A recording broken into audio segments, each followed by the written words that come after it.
Vamos começar mais uma videoaula, mais um bloco de estudos intensos com o intuito sempre de investir na formação continuada de vocês. Desejo neste momento parabenizar a todos pela iniciativa de continuar agregando valores ao conhecimento e, consequentemente, à prática de vocês, repensando, refletindo, refazendo conceitos e, principalmente, mudando paradigmas. Nessa videoaula, vamos dar continuidade ao tópico de conteúdos da entrevista, como ferramenta de coleta de dados para a pesquisa educacional. Mas antes, vamos viabilizar a reflexão sobre alguns conceitos que são bastante importantes para o bom desempenho e atuação enquanto profissionais da área da educação. Já falamos aqui sobre estratégias de ensino, lembram-se?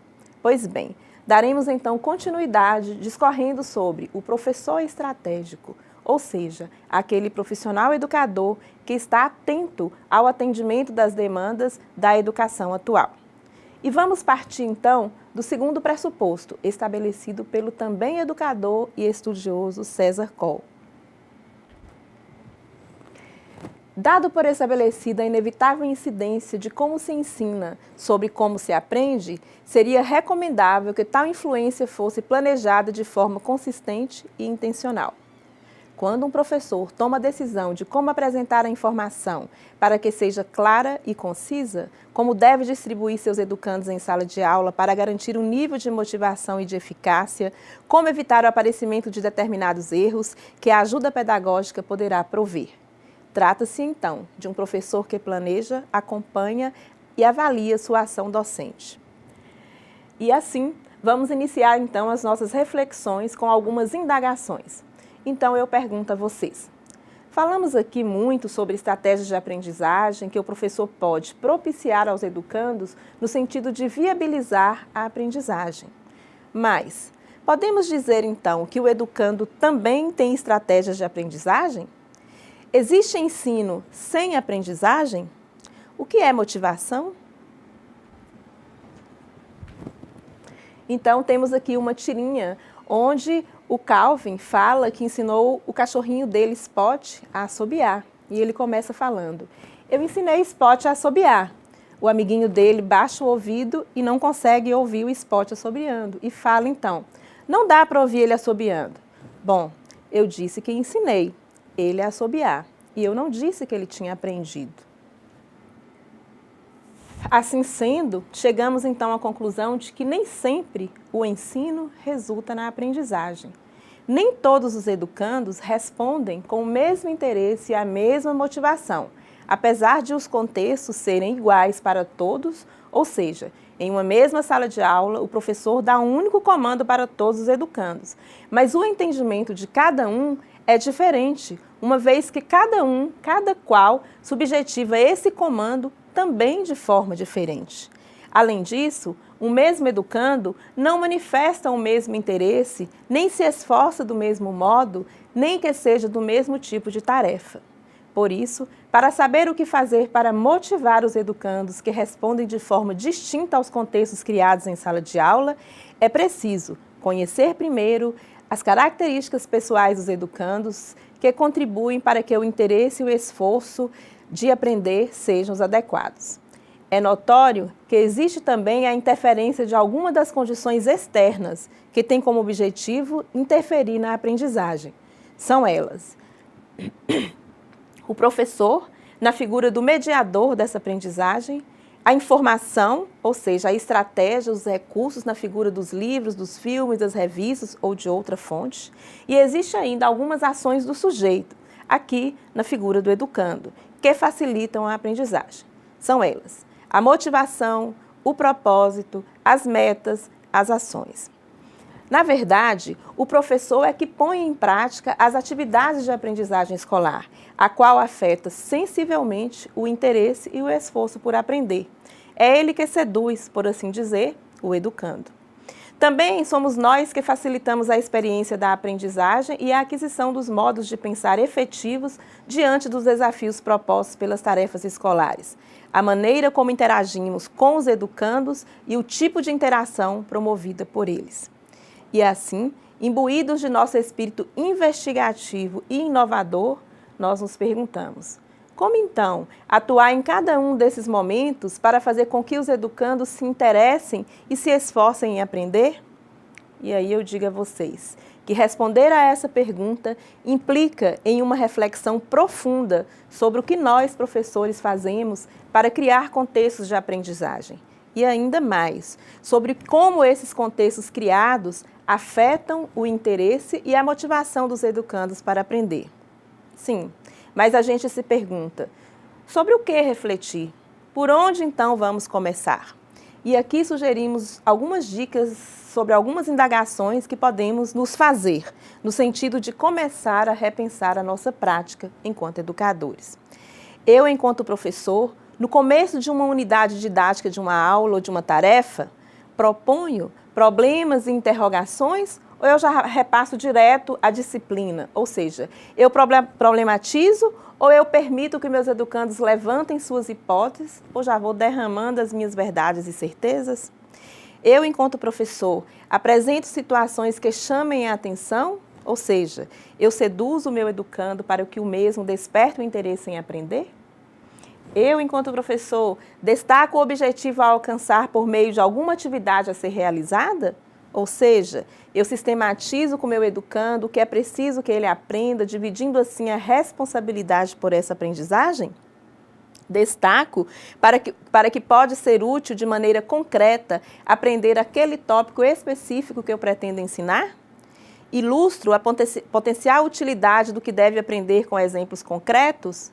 Eu ajudo a evocar conhecimentos prévios dos educandos sobre o tema, independentemente desses conhecimentos que eles já incorporam, sejam corretos ou não? Eu, enquanto professor, quando explico o conteúdo, exponho os meus saberes ou ajudo os educandos para que possam ir assimilando gradualmente os novos conhecimentos? Facilito a compreensão através de ilustrações e exemplos? Facilito a participação dos educandos, permitindo que perguntem espontaneamente? Como eu reajo quando as minhas intervenções refletem conhecimento? Enquanto professor, ao organizar uma atividade, seja ela trabalho, exercícios, práticas, eu possibilito que os educandos optem por tarefas de níveis distintos de dificuldade ou não? Oriento a atenção dos educandos em direção ao processo a seguir, ao modo como superar as dificuldades ou o resultado ao alcançar? Proporciono roteiros que facilitam a percepção dos objetivos, o planejamento e a organização da atividade como são? Exemplifico o uso preciso das estratégias e procedimentos que eu escolhi? Possibilito a realização de tarefas de modo cooperativo? Destaco a importância de solicitar ajuda quando não se sabe como prosseguir? O que sugiro quando o educando encontra-se com dificuldades e comete erros? E, finalmente, eu, enquanto professor, ao avaliar a aprendizagem de meus educandos, planejo a avaliação para saber por que houve a falha e não apenas se o educando sabe ou não sabe? Que uso eu faço dos resultados dos mesmos? Categorizo esses erros, qualifico, comparo, mostro como superar? Faço a análise se realmente é relevante que meu educando saiba aquilo que eu estou perguntando? É preciso ressaltar que para se viver e trabalhar na sociedade altamente urbanizada e tecnificada do século XXI, será necessário um domínio cada vez maior de algumas competências e habilidades, que, segundo o educador colombiano Bernardo Toro, através dos códigos da modernidade, são essenciais e imprescindíveis para garantir a participação produtiva. São elas: os códigos da modernidade, as competências, as capacidades e as habilidades necessárias à educação do século XXI, segundo Bernardo Toro. Primeira delas, alta competência em leitura e escrita. Alta competência em solução de problemas e cálculos matemáticos. Alta competência em expressão escrita com precisão para expressar o próprio pensamento, analisar, comparar e descrever fenômenos e situações. Capacidade para analisar o ambiente social e criar governabilidade, ou seja, a formação política. Capacidade para receber criticamente os meios de comunicação. Capacidade para planejar, trabalhar e decidir em grupo. E, finalmente, a capacidade para localizar, acionar e utilizar a informação acumulada. Bem, retomando aqui, vamos pensar então sobre o que é educar para a competência. Enfatizaremos aqui somente 2 aspectos, mas que abrangem todos os outros. O primeiro deles, preparar gerentes de informação e não apenas meros acumuladores de dados. Com esse aspecto, estamos trabalhando a concepção de protagonistas, ou seja, o educando é sujeito e responsável por sua própria aprendizagem. O segundo aspecto seria desenvolver a consciência crítica, a iniciativa e a autonomia. Afinal, o pressuposto fundamental da educação para competências é aprender, é construir significados e ensinar é oportunizar essa construção.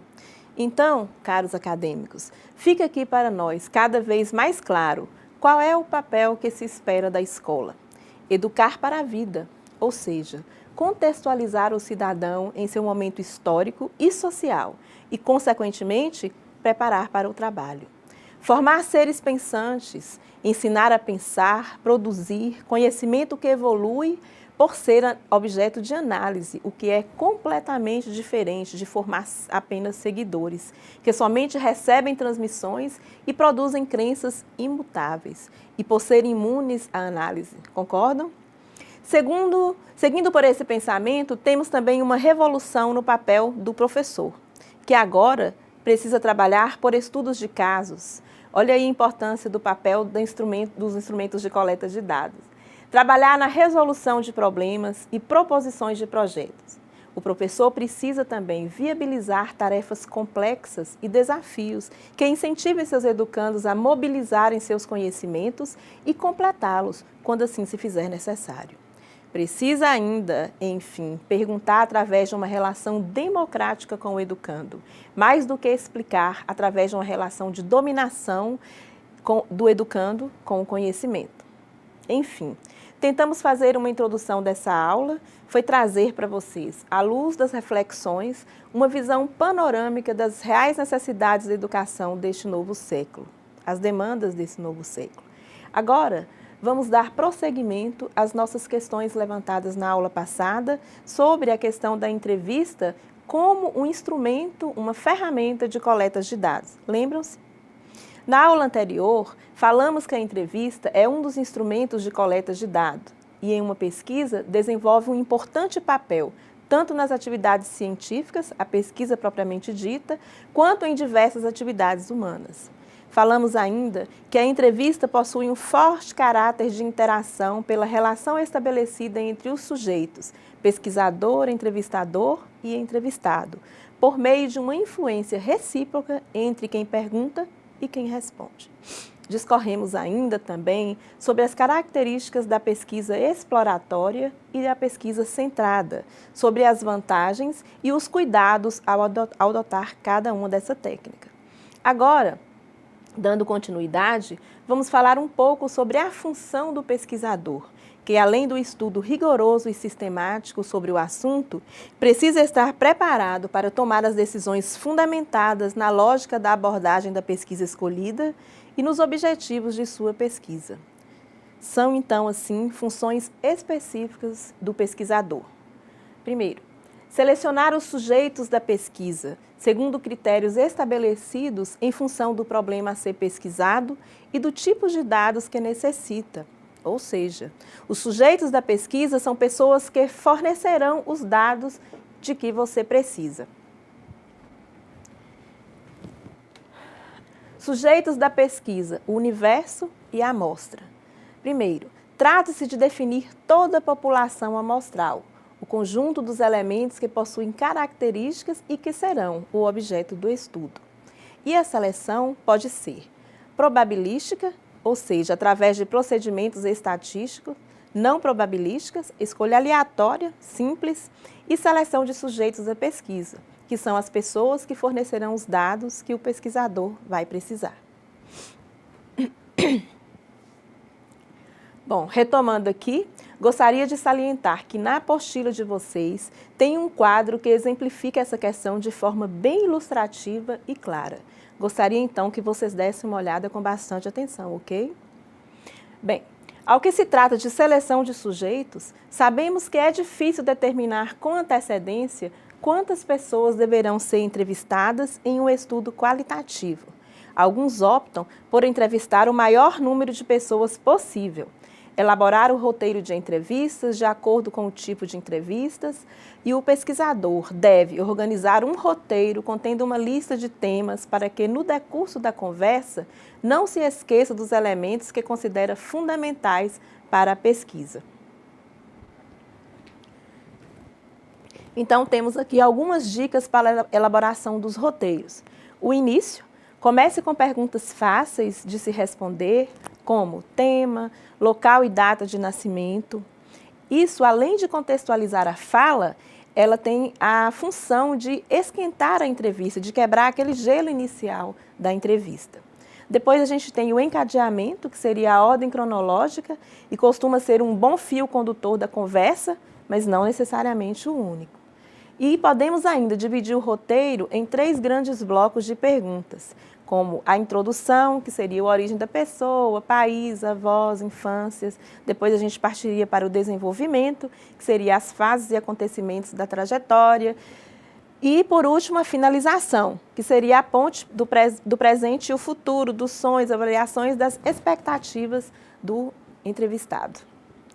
Ainda sobre a função de elaborar um roteiro, precisamos ressaltar aqui que, quanto ao tamanho, o entrevistador não pode se sentir exaurido. Portanto, é bom passar pelos 3 blocos, mas sem a preocupação de esgotar cada assunto. Um bom exercício é começar construindo 10 perguntas, 3 de início, 4 de desenvolvimento e 3 para finalizar. E depois subdividir cada um desses subblocos temáticos. Quanto ao tipo de pergunta que se deve elaborar, podemos concluir que diferentes tipos de perguntas provocam também diferentes tipos de respostas. Portanto, é melhor optar por perguntas descritivas, uma pergunta do tipo: como era a casa da sua infância? Leva, por exemplo, o entrevistado a recuperar detalhes em sua memória e fazer descrições interessantes. Algumas perguntas que evocam movimento. Por exemplo, uma pergunta do tipo: o que você faz depois que você sai da sua casa? Ajuda o entrevistado a continuar, a dar uma continuidade na sua história. E ainda as perguntas avaliativas. Toda história inclui momentos de avaliação e comentário. Assim, perguntas do tipo: o que você mudaria na sua história de vida? Leva o entrevistado a fazer uma reflexão conclusiva sobre a sua trajetória. Ressalto ainda que na apostila de vocês há também um exemplo de roteiro bem interessante e que vale a pena ser analisado minuciosamente por todos vocês. E a terceira e última função do pesquisador, que é fornecer esclarecimentos e objetivos de estudo, que é o esclarecimento a cada participante, o interesse e o objetivo da pesquisa, além de clarificar dúvidas, perguntas ou inquietações que lhes sejam apresentadas. É importante lembrar que o pesquisador deve revelar o seu compromisso com o sigilo de todos os dados colhidos e da identidade dos participantes. Outro aspecto muito importante e que merece a nossa pontuação é a questão da formação do entrevistador. E nessa direção é pertinente assinalar que, embora o pesquisador precise se formar teórica e metodologicamente, isso por si só não garante o êxito da entrevista, nem a qualidade e a pertinência dos dados coletados. Para levar em conta as dimensões humana, ética e política que ultrapassam o ato de entrevistar, é preciso assumir e se dispor a estabelecer relações dialógicas. É preciso lembrar que, da atitude sincera, humilde, de acolhimento e de escuta, de respeito que o entrevistador estabelecer com o sujeito, dependerá, sim, o seu sucesso. Sendo assim, o entrevistador torna-se um negociador aberto e flexível, disposto a se entrosar e a partilhar atividades, participando com os entrevistados para lhes conhecer e se fazer conhecer também, no intuito de estabelecer a empatia. É importante lembrar ainda que nesse tipo de atividade é possível desenvolver a intuição do entrevistador, seu senso crítico e suas competências teóricas. Tudo bem até aqui? Vamos então dar continuidade à nossa videoaula, pois ainda teremos assuntos importantes para refletir. Devemos deixar claro aqui que não existem fórmulas nem receitas prontas para se tornar um bom entrevistador, ou seja, é fazendo que se aprende. No entanto, algumas dicas são válidas e faz-se necessário o repasse delas, qual sejam. O entrevistador pode combinar com o entrevistado o lugar do encontro, tendo sempre o cuidado de escolher um local tranquilo em que possa criar um ambiente e um contexto apropriado para conversar. Não induzir as respostas, mas explicar com antecedência os temas sobre os quais versará a entrevista. É preciso ainda pontuar que o ideal é colocar o mínimo de perguntas possível. É necessário somente uma explicação breve sobre os objetivos da entrevista e sobre o que o pesquisador espera dela. É necessário que o entrevistador pergunte ao entrevistado se ele permite que a conversa também seja gravada. O pesquisador não deve intervir como acontece em um debate, nem tomar partido perante as ideias ou conflitos que relate o entrevistado. Enfim, não se deve julgar nem avaliar com nenhum tipo de comentário. Quando o entrevistado se desviar do tema, o pesquisador deve intervir no intuito de retomar o fio da fala e do tema. O pesquisador precisa ainda ter paciência e não se sentir tentado a responder para o entrevistado, nem colocar nova pergunta até sentir que ele tenha concluído a sua reflexão. E assim temos alguns conceitos de entrevista. Para Gorethe, entrevista é, acima de tudo, a arte de ouvir, perguntar e conversar. Medina já nos fala que a entrevista, nas suas diferentes aplicações, é uma técnica de interação social, de interpretações informativas, quebrando assim isolamentos grupais, individuais e sociais. E pode também servir à pluralização de vozes e distribuição democrática da informação. Bom, até aqui tranquilo?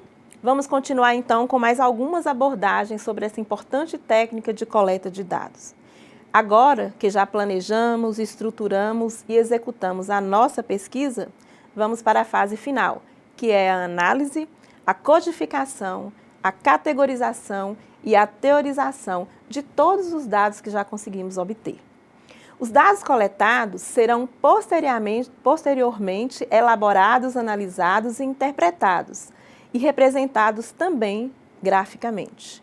Com base na análise e interpretação dos dados, será feita a discussão dos resultados da pesquisa. Após a coleta, antes da análise e interpretação, os dados são elaborados e classificados de forma sistemática. Considerando que os dados brutos não fornecem espontaneamente muitas informações, é necessário colocá-los em ordem, transformar sua apresentação, reunindo as informações de maneira organizada, a fim de permitir sua análise e interpretação. Ressaltamos que essa fase é muito importante, uma vez que dependerá dela a fidedignidade da pesquisa. Vamos lá? Primeiro, a gente tem a categorização, ou seja, a análise e a interpretação dos materiais coletados não são atividades mentais separáveis. Nesse sentido, a categorização ou a classificação exige uma condição prévia, ou seja, o esforço de mergulhar mentalmente na realidade ali já captada. E esse processo começará por revisar todos os textos, ouvir todas as gravações que tenham sido feitas, com o intuito sempre de reviver a realidade ali posta e, consequentemente, refletir sobre a situação vivenciada pelos entrevistados para, assim, compreender melhor o que ocorre. A codificação e a categorização. Vamos fazer uma diferenciação entre as duas agora. A codificação e a categorização podem ser utilizadas para analisar os dados, independente do método de coleta. Essa é a forma mais usual de analisar dados de entrevistas, grupos focais ou observações. Quando os computadores são utilizados, os dados qualitativos também são codificados. As principais atividades são buscar partes relevantes dos dados, analisar os dados, comparar com outros dados, dar nomes e classificações aos dados. Algumas características importantes que trazemos à luz da reflexão de vocês são: o objetivo, em geral, é de elaborar uma teoria com o desenvolvimento de categorias para, assim, codificar o material a partir dele mesmo. Também podem ser utilizadas teorias já existentes no transcorrer da pesquisa. A codificação e a categorização estão abertas a todos os tipos de tópicos de pesquisas. No entanto, são menos apropriadas para realizar análise de conversação, tais como as narrativas. A amostragem, assim sendo, ao realizar a codificação e a categorização, vem a amostragem que geralmente já foi realizada. De todo modo, uma futura amostragem pode ser realizada após o progresso de análise dos dados. A comparação pode se dar em 3 níveis. Primeiro, dentro de uma categoria, com base em diferentes entrevistas, analisa-se uma determinada categoria. Dentro de um caso, coerências e contradições de um entrevistado em várias categorias. E entre casos, que são as diferenças e semelhanças de vários entrevistados quanto a um tópico ou uma categoria. Isso posto, concluímos que a categorização é o agrupamento em razão de caracteres comuns dos elementos, as unidades de registro, sobre um título geral. E quanto à codificação, podemos afirmar que é a técnica utilizada para categorizar os dados que se relacionam, isso é, os dados são agrupados em categorias e depois codificados. Codificar, então, significa transformar o que é qualitativo em quantitativo, para assim facilitar não só a tabulação dos dados, mas também a sua comunicação. Na prática, adota-se um código a cada trecho, a fim de que o pesquisador possa identificar em qualquer momento a procedência do depoimento. Volto a falar com vocês. Na apostila tem uma exemplificação bem clara e eu gostaria que vocês analisassem minuciosamente, combinado? Bem, temos ainda uma outra estratégia, que é a categorização. Partimos assim então do pressuposto de que a pesquisa qualitativa típica não usa variáveis nas categorias, mas o desafio do pesquisador aqui é definir todas essas categorias. De modo geral, as categorias podem ser definidas antes ou depois de coletar os dados. As categorias, ao contrário das variáveis, não são medidas, mas descritas. Não se usam escalas para medir as categorias, mas palavras para descrevê-las. Vamos supor, por exemplo, que vocês queiram saber quais são a qualidade que os alunos admiram nos professores. Você então pode partir de categorias já pré-estabelecidas, achando que os alunos, por exemplo, apreciam as seguintes qualidades: paciência, senso de humor, inteligência, entusiasmo. Aí você prepara os instrumentos de pesquisa, os questionários, as entrevistas, as observações, depoimento e outros. E vai a campo para coletar esses dados. Depois, você separa os dados de acordo com todas as categorias e descreve cuidadosamente com o depoimento dos alunos e chega, assim, a uma conclusão. Então, a categorização é essencialmente um processo de redução de dados brutos em dados classificados. Diante dos dados coletados, é necessário, portanto, usar um processo de seleção, focalização, simplificação e sumarização, separando os dados em blocos com conteúdos semelhantes. Para isso, é necessário usar critérios. E, finalmente, chegamos à última etapa, que seria a teorização. Teorizar é aplicar um método formal e estrutural para organizar as ideias. Neste momento, então, os pesquisadores percebem, constatam, comparam, agrupam e estabelecem relações. Tanto a categorização quanto a teorização exigem do pesquisador muita concentração para identificar as estruturas e determinar sua função, como condição para realizar interpretações teóricas sólidas, rigorosas, criativas, ousadas, que podem dar respostas à questão de pesquisa e ainda identificar os limites da mesma e a possibilidade de sua continuidade em atividades futuras. Antes de finalizarmos nossa aula, é hora de colocar vocês com a mão na massa. Vamos refletir sobre algumas colocações. Temos aqui alguns depoimentos. É muito frequente nas diferentes pesquisas que vêm sendo realizadas com os professores do ensino fundamental, depoimentos como os seguintes. No princípio, a gente fica com aquele medo e é a prática que vai ajudar a gente a vencer essas barreiras, a vencer esses desafios e a atingir tudo que se pretende. Eu gostei do curso, mas depois, no dia a dia, a gente vai deixando aquilo que tinha aprendido, porque a prática vai ensinando outras coisas mais importantes. Esses dois depoimentos evidenciam claramente que na experiência dos professores e professoras, o dia a dia da escola é um locus de formação. Nesse cotidiano, eles aprendem, desaprendem, reestruturam o aprendizado, fazem descobertas e, portanto, é nesse locus que muitas vezes vai aprimorando a sua formação.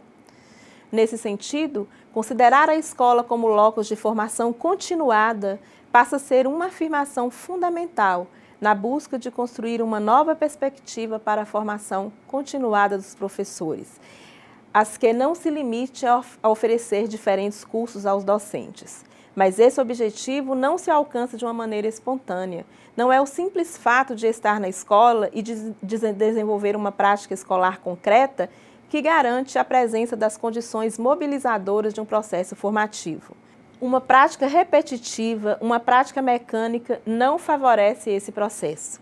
Para que ele se dê, é importante que essa prática seja reflexiva, capaz de identificar questões presentes na sala de aula, de buscar compreendê-las e buscar formas de trabalhá-las coletivamente.